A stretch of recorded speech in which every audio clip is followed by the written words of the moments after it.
المجيد أعوذ بالله من الشيطان الرجيم بسم الله الرحمن الرحيم قد سمع الله قول التي تجادلك في زوجها وتشتكي إلى الله والله يسمع تحاوركما صدق الله مولانا العظيم. معزز سامعین حضرات،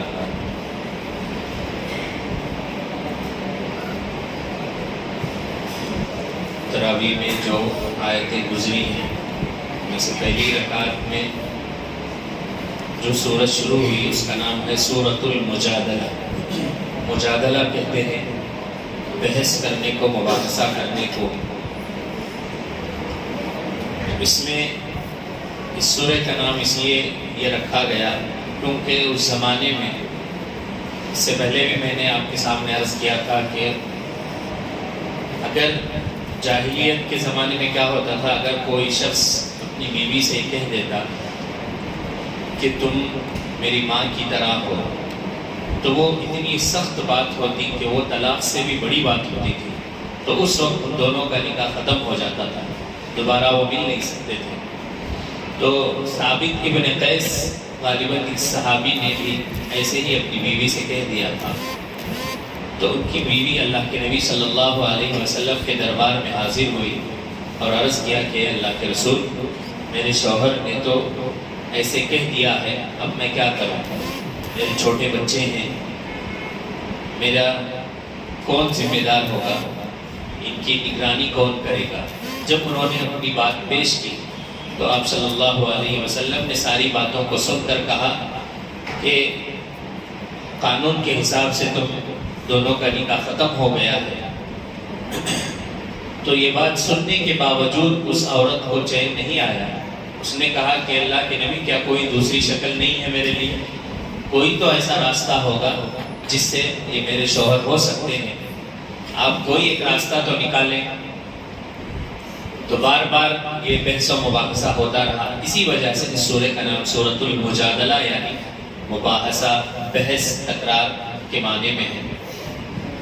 پھر آخر کار اس عورت نے کہا کہ میں نے آپ کے دربار میں اپنی شکایت پیش کی تو کوئی مسئلے کا حل نہیں نکلا ہے، میں اللہ کے دربار میں اس شکایت کو پیش کرتی ہوں. تو اس عورت نے اللہ سے یہ شکایت کی کہ اللہ، جیسے ہم دعا میں اللہ سے کوئی چیز مانگتے ہیں، اللہ سے شکایت کرتے ہیں، اسی طرح اس عورت نے بھی اللہ سے التجا کی، اللہ سے اس مسئلے کا حل طلب کیا. تو اللہ تعالیٰ نے اس مسئلے کا حل اس وقت نازل فرمایا. پھر یہ آیتیں نازل ہوئی قد سمع اللہ قول التی تجادلک فی زوجها. اللہ نے اس عورت کی بات سن لی جو اپنے شوہر کے معاملے کے سلسلے میں آپ سے جھگڑ رہی تھی. تو اللہ تعالیٰ نے یہ آیت نازل فرمانے کے بعد ایک اور حل بتایا کہ جب اس طرح کا معاملہ پیش آ جائے تو ایک غلام آزاد کر کے یعنی کفارہ دے کر دوبارہ دونوں میاں بیوی ہو سکتے ہیں. تو یہاں پر مفسرین نے کئی باتیں لکھی ہیں. ایک بات یہ ہے کہ اگر عورت بھی دعائیں کرتی ہے دل سے تو اللہ تعالیٰ کے دربار میں پہنچتی ہے اور اس کو قبولیت سے نوازا جاتا ہے. اور اللہ کے یہاں امت کے لیے آسانیاں دی جاتی ہیں. اللہ اپنے بندوں بندیوں پر تنگی نہیں چاہتے ہیں.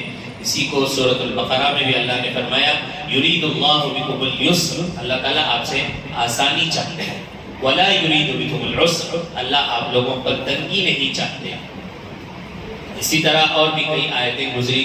ایک جگہ یہ بتایا گیا لا یستوی اصحاب الجنہ، کہ جنت والے اور دوزخ والے دونوں برابر نہیں ہو سکتے. دنیا میں یہ ہوتا ہے کہ زندگی گزارنے میں تو سب گزار رہے ہیں لیکن کسی کے اندر اللہ کا خوف زیادہ ہے. کوئی آدمی اپنی خواہشات کو دبا کر وہ چاہے تو کچھ پیسے زائد کما سکتا ہے لیکن اللہ کے ڈر سے وہ حرام سے بچتا ہے، حلال کی طرف آگے بڑھتا ہے، احتیاط کے ساتھ زندگی گزارتا ہے. تو اللہ تعالیٰ نے فرمایا کہ جو بغیر احتیاط کے من مانی خواہشات کے حساب سے چلتا ہے وہ اور وہ جنتی دونوں برابر نہیں ہو سکتے.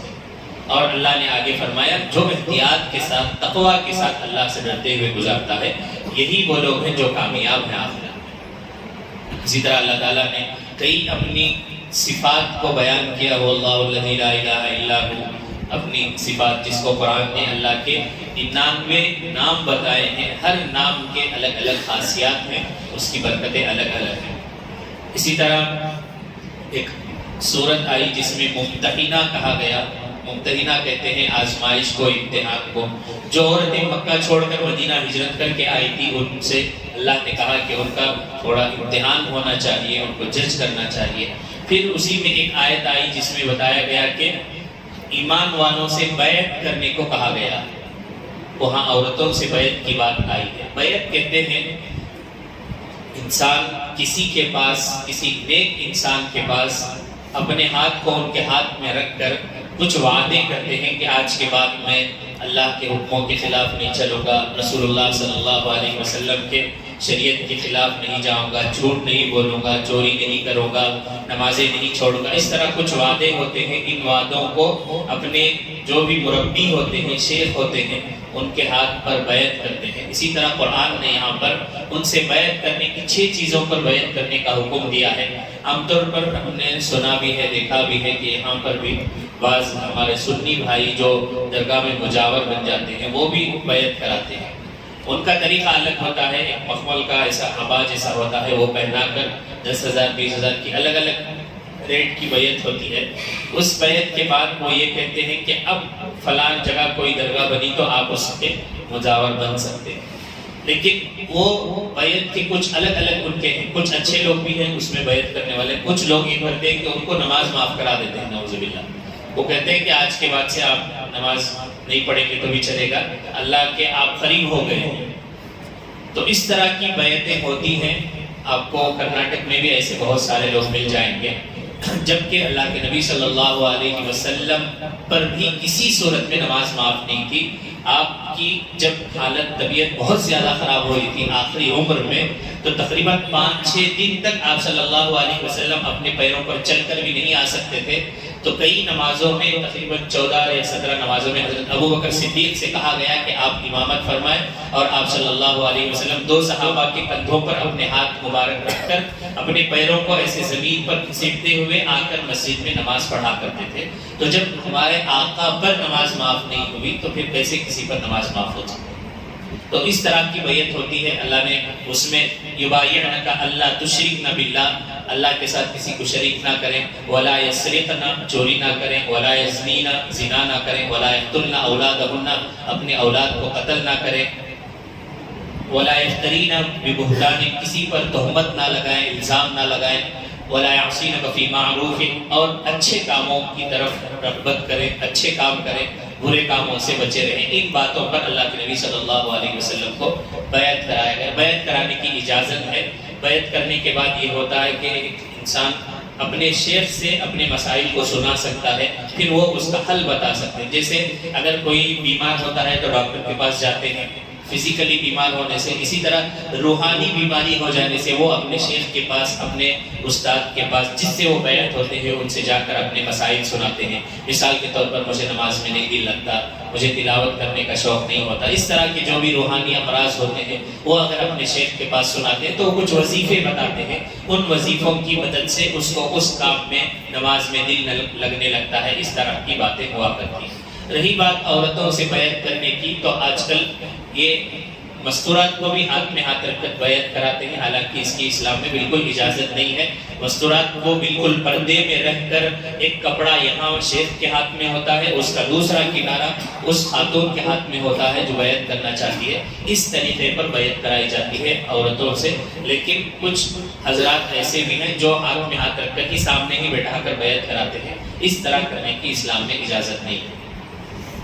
اسی طرح سورۃ الجمعہ گزری، جس میں جمعہ ہم سب اچھی طرح جانتے ہیں۔ ہوا یہ کہ ایک مرتبہ آپ صلی اللہ علیہ وسلم خطبہ دینے لگے تو کچھ صحابہ درمیان خطبے میں اٹھ کر چلے گئے، تو اللہ تعالیٰ نے اور ان سے وجہ پوچھی گئی، تو کچھ ان کا تجارت کا مسئلہ تھا، تو اللہ تعالیٰ نے آیت نازل فرمائی، یا ایھا الذین آمنوا اذا نودی للصلاۃ من یوم الجمعہ فاسعوا الی ذکر اللہ وذروا البیع۔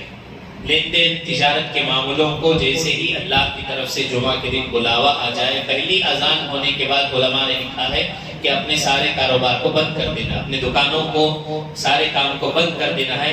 یہاں تک یہ بھی لکھا ہے کہ لیٹسٹ مسائل یہ ہیں کہ اگر کوئی آدمی کسی کو پیسہ بھیجنا ہے، ٹرانزیکشن آن لائن کرنا ہے، تو اس سلسلے میں بھی احتیاط یہ کرنا ہے کہ 12:30 کی جو اذان ہوتی ہے اس سے پہلے کر لے یا پھر نماز کے بعد کر لے۔ وہاں بتایا یہ گیا ہے کہ آپ کے جو کام ہیں وہ ذہن میں رہنے کی وجہ سے آپ کی عبادت میں خلل اندازی نہ ہو، آپ کی عبادت کو آپ کے کام تاخیر نہ کر دیں، اس لیے یہ کہا گیا ہے کہ اگر کوئی کام ہو جمعہ کے دن تو نماز سے پہلے مکمل کر لیں، نماز کے وقت میں نہ رکھیں۔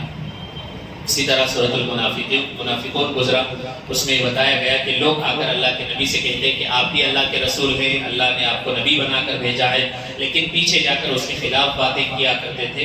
تو اللہ تعالیٰ نے ان کے بارے میں خود اللہ کے رسول صلی اللہ علیہ وسلم کو بتایا کہ یہ جھوٹ بولتے ہیں، یہ منافق ہیں، تاکہ آپ ان سے بچے رہیں۔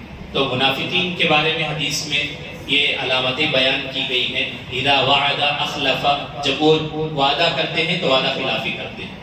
واذا اؤتمن خان، جب امانت دی جائے تو اس میں خیانت کرتے ہیں۔ واذا حدث کذب، اور اگر بات کرتے ہیں تو جھوٹ بولتے ہیں۔ یہ 3 علامتیں منافق کی احادیث میں بیان کی گئی ہیں کہ ان چیزوں سے ہمیں بچنے کی ضرورت ہے۔ وعدہ خلافی نہیں کرنا ہے، امانت میں خیانت نہیں کرنا ہے، جھوٹ نہیں بولنا ہے۔ یہ خاص یہ 3 باتیں تھیں جو منافقین میں تھی، تو اس سے بچنے کا حکم دیا گیا ہے۔ اسی طرح اللہ تعالیٰ نے اولاد کے سلسلے میں کہا کہ انما اموالکم و اولادکم فتنہ، کہ تمہارا جو مال ہے وہ مال اور تمہاری اولاد فتنہ ہے تمہارے لیے۔ فتنہ یعنی آزمائش ہے، امتحان ہے۔ انسان خود تو گناہوں سے بچ جاتا ہے، حرام سے بھی بچ جاتا ہے، لیکن کبھی کبھی یہ ہوتا ہے کہ اپنی اولاد کے لیے کچھ ایسا قدم اٹھا لیتا ہے جس کی اسلام میں اجازت نہیں ہوتی ہے۔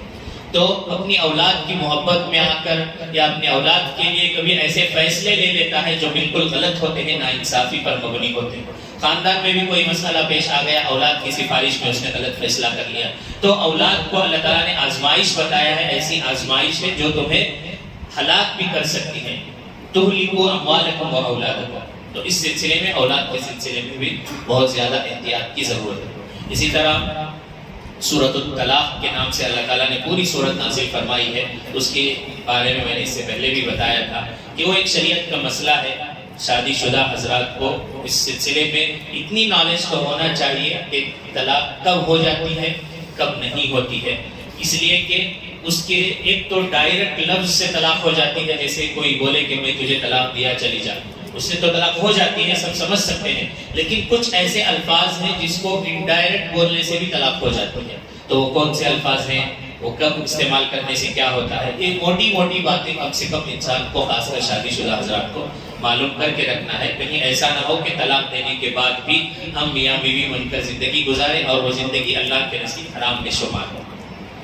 اور ایک سورت آئی سورۃ التحریم کے نام سے، اس میں اللہ تعالیٰ نے آپ صلی اللہ علیہ وسلم کو تنبیہ فرمائی۔ یہاں پر سمجھنے کی بات یہ ہے کہ بعض لوگ کیا کرتے ہیں، خود سے ہی کوئی چیز حرام حلال کر دیتے ہیں۔ مثال کے طور پر کوئی گناہ ہو گیا یا کسی میں جھگڑا ہو گیا ہے، کوئی طلاق کا مسئلہ ہی آ گیا، تو ایک مرتبہ کسی نے 3 مرتبہ طلاق دے دیا، تو شریعت کے مسئلے کے حساب سے وہ میاں بیوی دونوں الگ ہو گئے، لیکن وہ مسئلہ جب کسی کمیٹی یا کسی پنچایت میں گیا تو انہوں نے کہا کہ چھوڑو جی، اللہ معاف کرنے والے، ویسا کیا بھی نہیں، جلدی اللہ معاف کرتی، جاؤ اور ایک بار ایسا کرو نا۔ تو اس سے کیا ہوتا ہے، شریعت کا مسئلہ تو ان کو نہیں معلوم ہے، لیکن انہوں نے کسی حلال کو حرام، کسی حرام کو حلال کر دیا، تو اس کی اجازت اللہ نے نبی کو بھی نہیں دی ہے۔ اسی سلسلے میں یہ سورت نازل ہوئی، یا ایھا النبی لما تحرم ما احل اللہ لک۔